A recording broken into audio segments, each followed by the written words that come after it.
Esto es el podcast de la vida deportiva con Dani Delgado. Muy bien, para los fieles oyentes de la vida deportiva con Dani Delgado. Aquí cerramos el mes de febrero y vamos a hablar de un personaje que hace muchos años pues no lo mencionamos. Y bueno, en estos podcasts yo nunca lo mencioné, pero cada cual tiene su lugar y su tiempo, ¿verdad? Y me acuerdo que la primera biografía que hice fue de Víctor Peyote Power, jugador de primera base en Puerto Rico y acá en las Grandes Ligas. Hice de Juan Marichal, bueno, de varios jugadores reconocidos, ya retirados, otros que han pasado a mejor vida.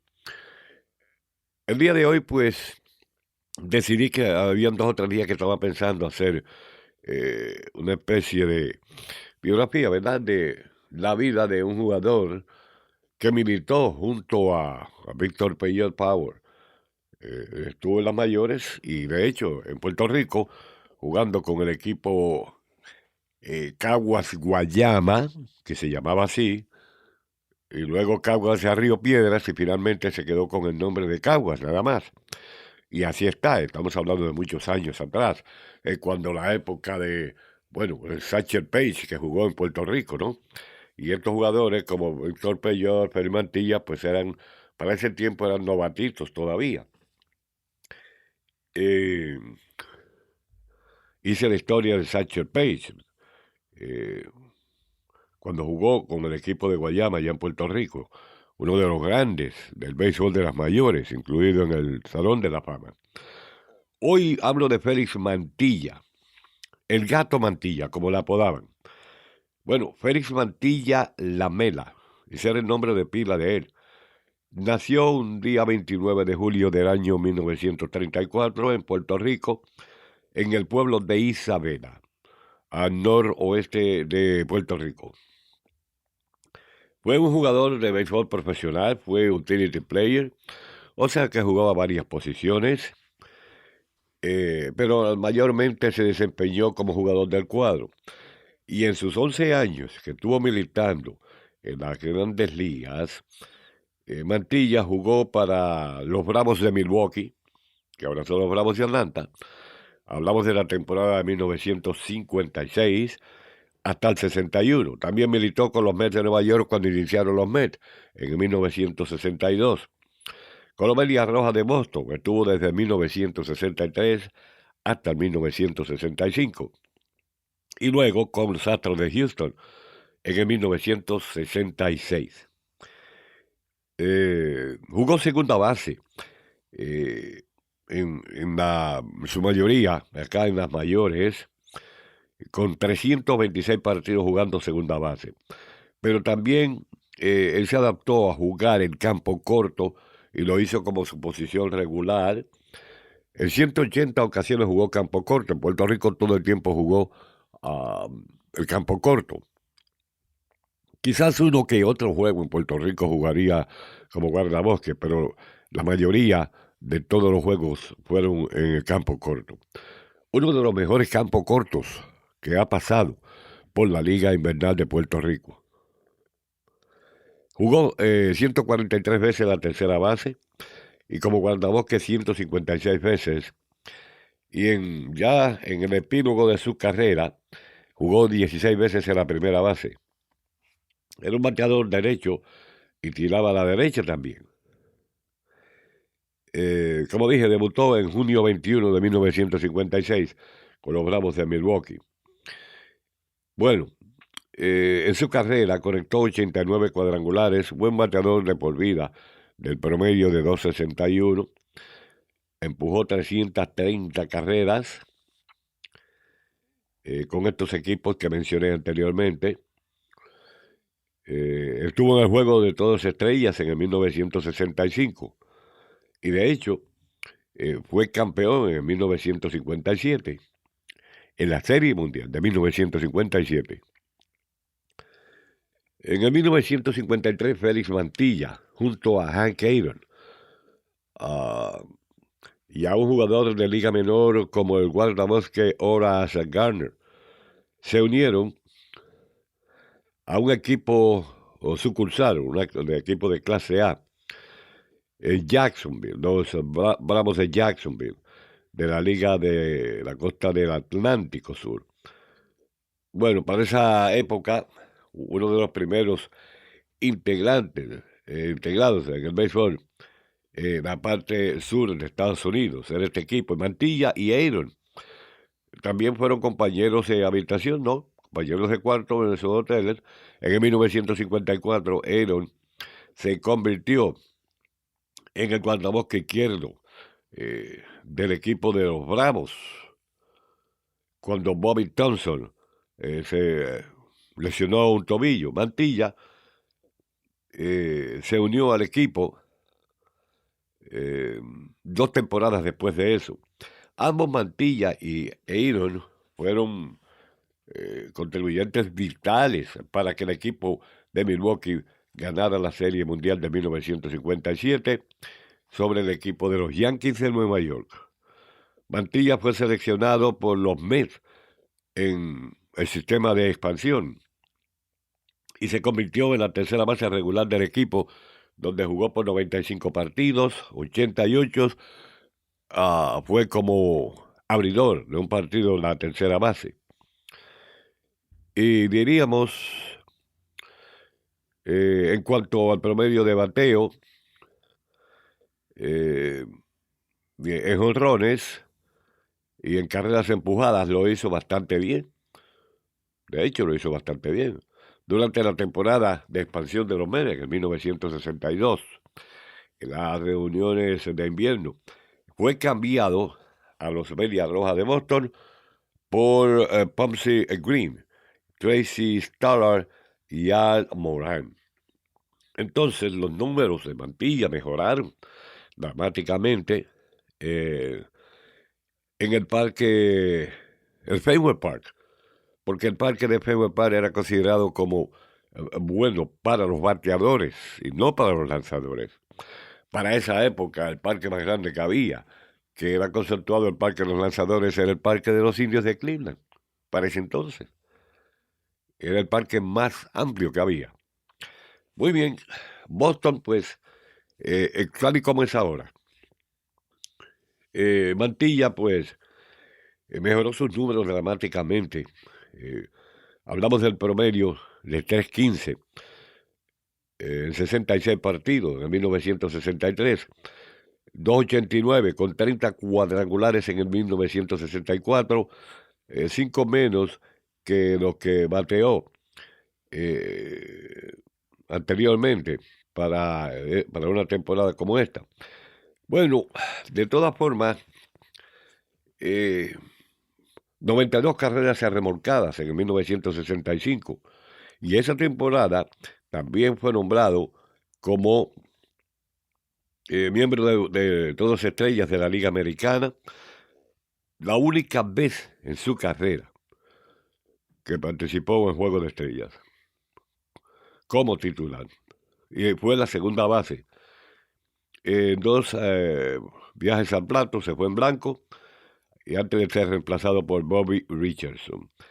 Y antes de esa salida, en 1966, entonces los Medias Rojas lo cambiaron a los Astros del Houston por Eli Casco.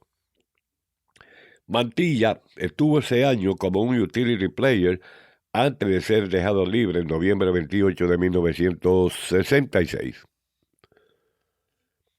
Entonces los Cachorros de Chicago lo firmaron como agente libre antes de la temporada de 1967. Sin embargo, durante los entrenamientos de primavera, sufrió una lesión en el talón de Aquiles y que requirió una cirugía. Entonces Mantilla no volvió a jugar un partido para el equipo de los Cachorros. Fue dejado libre también en día 6 de julio. Entonces fue al campo de entrenamiento una vez más con los Cachorros en el 1968. pero no como en el roster. Fue un invitado, simplemente, a los entrenamientos de primavera, pero no estaba oficialmente en el roster. Y al terminar el campo de entrenamiento, los Cachorros lo firmaron para un equipo de liga menor, para las fincas, pero nunca apareció en un partido profesional. Ahí fue el final. Y si vemos bien eh, sobre la carrera de Félix Mantilla en las grandes ligas, tuvo números bastante buenos, incluyendo un promedio de bateo de por vida de 2.61, 89 jonrones, 330 remolcadas. Y en la historia dice que en mayo 26 de 1959, en un decimotercer episodio de un juego en contra de los Piratas de Pittsburgh, que se jugaba en el Milwaukee County Stadium, Mantilla le arruinó el día al lanzador Harvey Haddock, que estaba lanzando un juego perfecto, porque cuando llegó la novena entrada, Mantilla conectó una rolata a la tercera base Don Hawk, y el tiro a primera base sacó a Rocky Nelson de la almohadilla. Entonces, eso fue un error.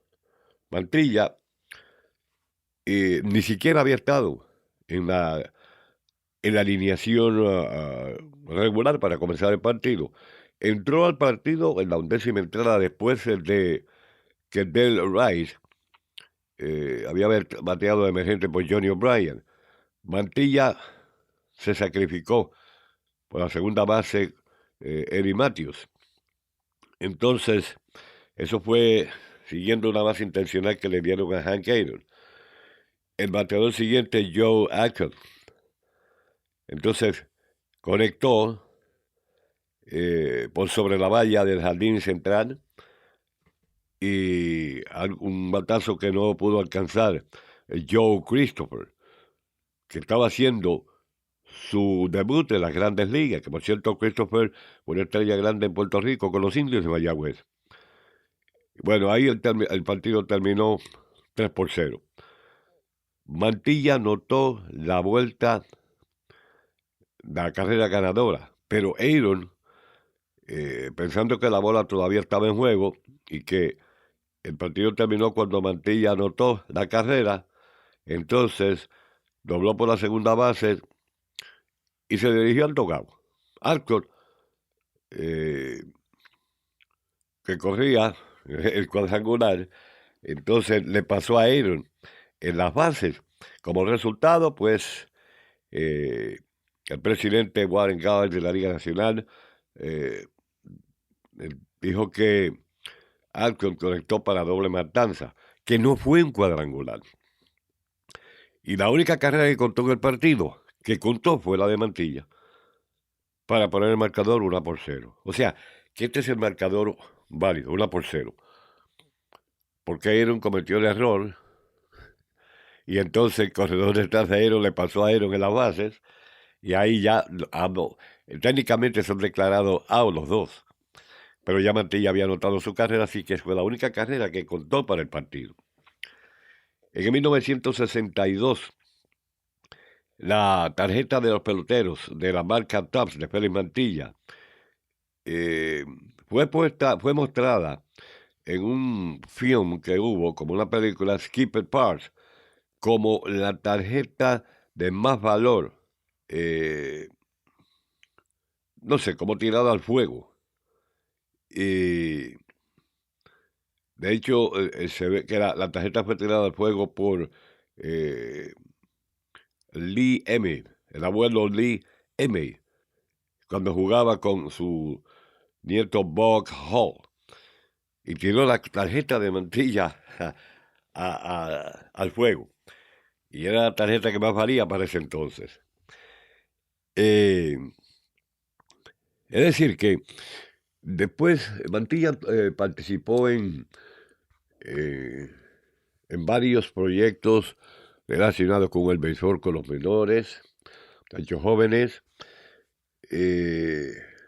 A mí me llegó una vez, no sé, una noticia de que Mantilla se había quedado viviendo en Estados Unidos después de su retiro y que se había convertido en oficial de la policía en Boston, Massachusetts. En par de ocasiones yo oí estos comentarios, pero sinceramente, eh, si fue oficial de la policía, realmente no estoy muy seguro. No puedo decir que no fue porque sí supe que él estaba envuelto eh, como un oficial en Boston. Bueno, que tiene que ver con la ley, con el cumplimiento de la ley, pero no sé qué puesto tenía él, si era policía o qué puesto ocupaba en el Departamento de Justicia de Boston. Eh, hasta donde yo sé, eh, yo creo que está con vida, pero no se ha vuelto a escuchar nada de él. Am, no se ha oído mencionar que Mantilla haya ido de visita a Puerto Rico y así por el estilo.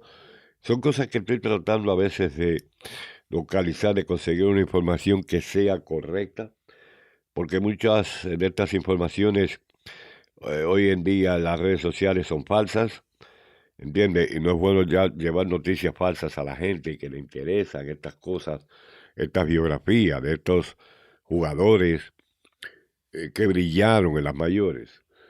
Y hoy en día, pues, como digo yo, la social media, esto Margarete. Todo el mundo publica lo que realmente quiere publicar, aunque no sea cierto. Y a veces uno pasa mucho trabajo para exactamente buscar la información y después cerciorarse de que esa información sea genuina. Por eso es que digo que hasta donde yo sé, nunca escuché nada sobre si falleció Félix Mantilla, ¿entiendes? Pero sí, lo vi jugar en persona cuando yo estaba chamaquito. eh, Era un campo corto genuino.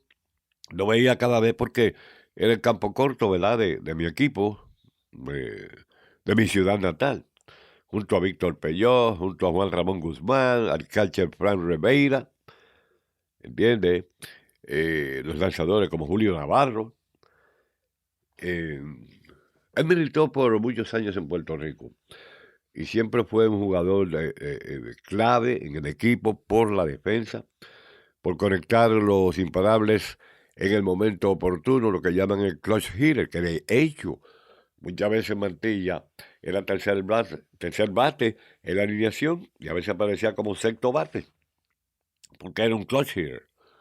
O sea, que daba el imparable cuando se necesitaba. Pero fue una de las glorias de Puerto Rico. Muchos escritores, claro, se han basado en hablar de Roberto Clemente y en escribir de Roberto Clemente. Y es lógico que un astro como Clemente, ¿verdad? Pues esté como número uno. Eh, de hecho, cuando Clemente jugó en Puerto Rico, joven Mantilla ya era un veterano y jugaron juntos. Porque jugaron ah, en el equipo de Caguas. Clemente en el derecho, Mantilla en el campo corto. Me acuerdo bien de esas alineaciones. Por eso yo digo que la mayoría de la gente, de los escritores ahora, pues eh, son jóvenes y ellos no entienden nada de esto. A veces le pregunto a un escritor en Puerto Rico, joven, de Félix Mantilla o Víctor Peyó, no saben. De Rubén Gómez, el divino loco, no saben. Entonces, eh, ellos tienen que ir a aprender estas cosas de los veteranos, que todavía quedan algunos veteranos, son pocos, pero quedan veteranos dedicados a escribir del béisbol y son buenos, con récords, con todo lo que se necesita saber, la historia completa de muchos jugadores. Todavía en Puerto Rico, a Mr. Colón es uno de ellos. Y lo menciono porque esta gente cuando ellos escriben, y cuando hablan lo correcto, lo verdadero en la historia del béisbol. No son cosas inventadas. Y desde luego, de esta clase de personas, en el periodismo es que uno va aprendiendo. Lamentablemente, ¿verdad? Pues muchos han pasado a mejor vida, pero se recuerdan porque sus trabajos permanecen, todo lo que escribieron sobre los deportes, especialmente el béisbol, eso, ellos no están, pero esos trabajos están ahí, ¿entiendes? Los usan las universidades, los colegios, en sus enseñanzas, usan el material que escribieron estos colosos de la prensa para ese entonces. O sea, en la prensa de ahora no se puede parar al lado de la prensa de antes. Con todas las técnicas que existen ahora, las computadoras, usted sabe que se trabaja más rápido, pero no hay nada como lo original. Antes no habían estas cosas, pero había material en el sentido de que cuando uno de estos analistas o escritores se paraba al podio a hablar de tal deporte, mi hermano, el, el- el pueblo escuchaba, porque en verdad ellos estaban hablando lo verídico. Bueno, no solamente en Puerto Rico, lamentablemente en el mundo entero y en esta nación tan grande, Estados Unidos, hay más impostores que los legítimos en los deportes, ¿verdad que sí? Todo el mundo quiere saber, todo el mundo cree que sabe, la mayoría no saben, pero no quieren admitirlo. Y hay que, mi hermano, eh, uno debe admitir que no lo puede saber todo, porque no lo puede saber todo. Y que hay veces que, yo digo, lo que le hace falta a uno, lo tiene el otro. ¿Me entiendes? Esa es la forma. Entonces, ¿qué pasa? Bueno, es como sea, como un trueque, ¿verdad? Vamos a cambiar esto. Lo que yo no sé, lo aprendo de aquel que está ahí, que sabe. Y yo aprendo de él. Lo que él no sabe, lo va a aprender de mí porque él no sabe esto, pero yo lo sé. Y así por el estilo, ¿verdad? Uno tiene que aprender del que sabe. No es que yo no sé todo, no es así. Hay personas que se diferencian porque tienen como especie de una especialidad en cuanto al deporte. Es como, yo lo comparo con esto, con los médicos. Hay un médico que puede ser un especialista en el corazón. Y es el médico, es la persona llamada a hacer cirugías en el corazón. Ahora, un quiropráctico es un doctor, pero un quiropráctico no puede hacer cirugía en el corazón. No puede. Un internista no puede, porque no tiene esa, todavía no es especializado en eso. Lo mismo pasa en los deportes. Lo mismo pasa. Pero hay gente que quieren saberlo todo y no es así. Señores, hasta la próxima porque se nos acabó el tiempo y el espacio por hoy, pero ya tenemos ahí el mes de marzo lleno de vida, lleno de muchas informaciones terribles, las informaciones que están llegando. Sinceramente, pues es como que no hay el espacio y el tiempo para desarrollarlas, porque son muchas, y muy interesantes, por cierto. Ahora mismo no he cubierto nada. En Puerto Rico se está celebrando el campeonato de el surfing. Y están muchas naciones, están en Puerto Rico participando, los mejores surfistas del mundo están participando ahí. Me alegra saber que Puerto Rico estaba al tope de en el surfing. Y había eliminado a Bahamas, pero ayer creo que cayó frente a otro equipo, pero está en la pelea, ¿verdad? Y este torneo ha sido una inyección económica para Puerto Rico, económicamente hablando, y los organizadores están muy contentos, ¿verdad?, con el recibimiento en Puerto Rico, muy contentos cómo se ha desarrollado el panorama, contentos con la naturaleza porque el oleaje está terrible y esto es lo que se necesita para esta clase de campeonato. Pero está muy interesante la situación allá. A lo mejor en el próximo podcast podemos comentar algo sobre este particular. La tabla del surfing, un deporte que es muy llamativo. Muy bien, cerramos el mes de febrero, mes de la primavera, mes de marzo. Continuaremos hablando de los entrenamientos de primavera. Continuaremos hablando de la NBA, que nos quedan 6 semanas y media más o menos de temporada regular, a ver quiénes son los equipos que entran y hablaremos más sobre el Kentucky Derby, los clásicos. De hecho, pues siguen todos los sábados celebrándose carreras preparatorias muy importantes. La situación pues apremia, como dije, esperamos mucho dinero en el Kentucky Derby, de verdad que sí. Han habido algunos cambios en el fútbol norteamericano también, eh, cambios notables de algunos quarterbacks. Entonces, esto se está hablando últimamente. La temporada del fútbol se ha convertido como en algo como el béisbol que no muere. El hecho de que terminó el Super Bowl no quiere decir que no se habla de fútbol. Se está hablando mucho de fútbol porque se están haciendo muchos cambios en la liga nacional y las dos conferencias, la americana y la nacional, en el fútbol norteamericano. Está de lleno el fútbol de colegio también. Está de lleno el baloncesto colegial, lo que llaman el March Madness, muy interesante, por cierto. Todas esas cosas pueden venir poco a poco. Ya le digo, necesitamos el espacio, necesitamos más tiempo, y, pero no lo quiero mantener muy ocupado. Simplemente, poco a poco, cada vez que usted tiene su tiempo libre, pues repasa más o menos y se va enterando de lo que está pasando. En tanto en cuanto, hasta la próxima. Y siempre portándose bien.